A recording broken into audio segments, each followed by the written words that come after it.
គ្រួសារបីអស់ And I do it again. ឲ្យជីវិតអើ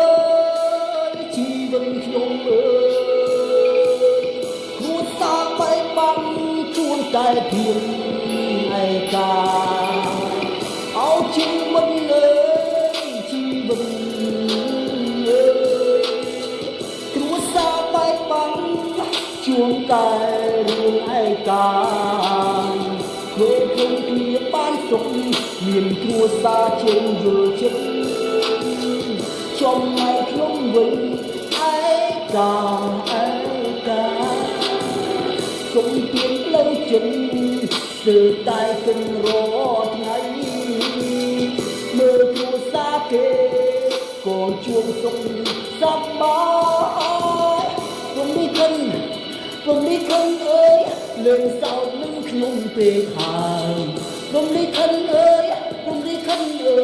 លេងសើចនឹងខ្ញុំពេកហើយនេះគ្រួសារមួយដែលចេញយល់ចិត្តសុំពីផ្លូវចិត្តលំដាប់គួរក្បាលដែលខ្ញុំត្រូវខ្ទិញខ្នងសាពីរឿងគ្រួសារដែលយល់ចិត្តគ្នាឲ្យធ្វើយ៉ាងណាបើគុំមានគិនតម្រូវឲ្យฉันឯងកាសែងឈឺសាស្រែកបាំងគេឲ្យបានដឹងថាឲ្យជីវិតអើយកុំសន់ពេកហើយកុំសន់ពេកហើយឲ្យជីវិតអើយកុំសន់ពេកហើយកុំសន់ពេកហើយកុំសន់ពេកហើយឲ្យជីវិតអើយកុំសន់ពេកហើយមានគ្រួសារមួយដែលមិនចេញត្រូវគ្នាសុំមានលើចិត្តស្ទើរតែ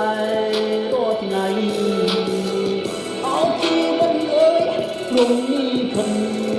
កុំណានឲ្យខ្លួនស្ដីបែបនេះត្រូវផ្លូវសាមអ្នកឯងលើកទៅនឹងជីវិតកុំសន់ពេកហើយ